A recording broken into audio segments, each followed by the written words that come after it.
So I guess so switching maybe to a parameter that you guys have found is really important and significant in your biomechanical analyses, and was the big subject in your NSF Career Award, talking about cortical thickness and sort of how that relates to you know to important functions and things like that.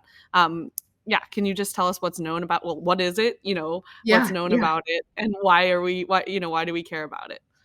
Yeah, so the cortex is the thin outer layer on the surface of the brain. If you look at an MRI, it's like sort of the darker gray. It's called gray matter also, as opposed to the inner white matter.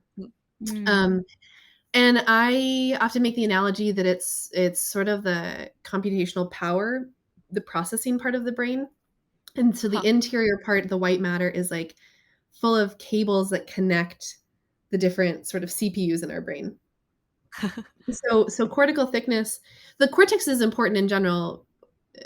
We have this folded brain because it allows us to pack more cortex, more surface area, sort of, into the Mm. constrained volume of our heads. That's why we have folded brains. Biology, right? All about optimizing surface Mm. area Right, volume. right. It's a huge pattern that you see like across biology, right?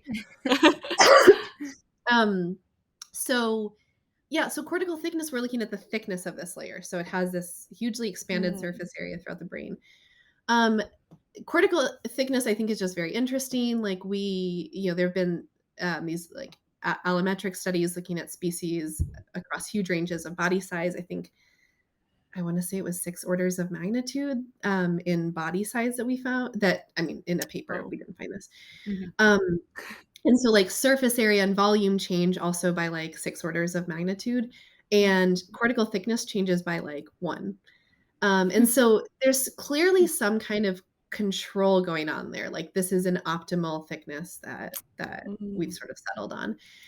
Um, so I find it interesting that the cortex doesn't vary in thickness much between, let's say, a shrew and an elephant, but it actually varies quite a lot within an individual. So this part of your brain versus that part of your brain versus this part of your brain actually varies Oh. like between, I would say, like 2.5 to 3.5 would be like Hmm. even a standard deviation, like a millimeter. But I mean, sorry, yeah, this is in millimeters, but But that's something like, Mhm. significant. Yeah. almost, 50%, Yeah. variation. So it's pretty significant. Um, and so variations in cortical thickness are associated with a number of different neurological disorders, Mhm. like epilepsy, schizophrenia, autism spectrum disorder. Mm. Um, and but yeah, often when people talk about cortical thickness, they're talking about like a single number for like your brain. So it's the average of your cortical thickness like across your whole Mm. brain. But like I said, it actually varies really significantly within a single brain.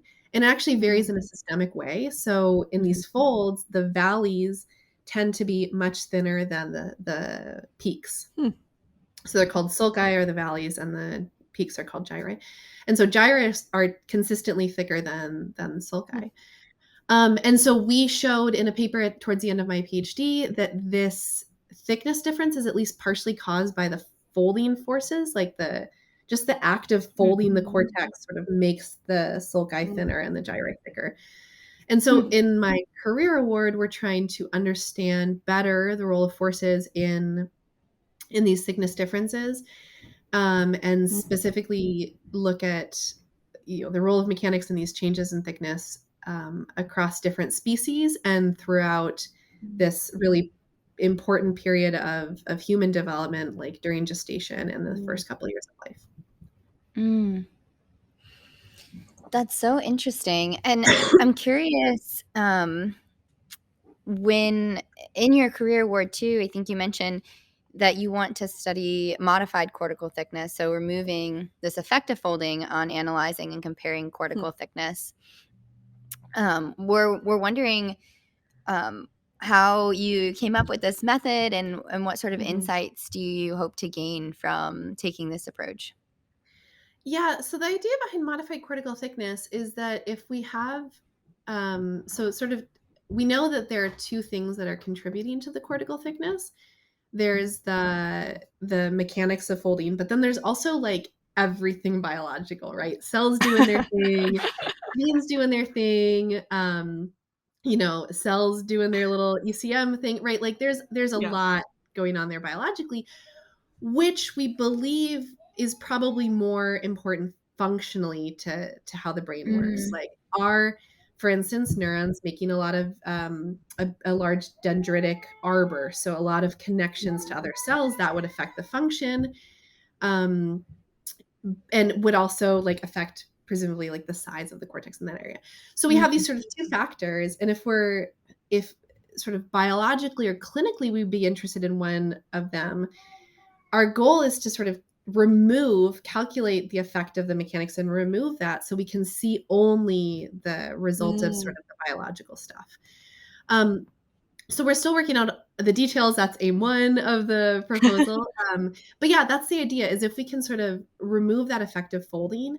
And the reason why that's important, and the reason why we're looking at these two cases of sort of evolution and development, is that evolutionarily, if you want to compare, for instance, a human and a chimpanzee brain, so it's sort of a big question is like, what makes us human? Like, why are Right. we having this conversation right now and not like chimpanzees or macaques or Or whatever, dolphins. right? Yeah. Yeah. And so if you want to compare these brains and, for instance, find like the seat of like vocalization and like what makes these gives us these abilities or something, you're trying to compare like this region of the brain in a human and a chimpanzee, but those regions are differently folded in a human and a chimpanzee. So if you want to sort of compare them functionally across different folding, then you're going to have this confounding factor of the mechanics of folding. So we want to be able to take that out. And similarly, if you're looking at sort of along development and you want to track the development of cortical thickness in an area, well, it's both developing in the biological sense, but also folding. And so you're going to have, again, that confounding effect of folding, sort of changing your results along the time. And so if we can sort of remove that effect, then we can compare more apples to apples at different times or across different species. So that's the main idea of my career award. Wow.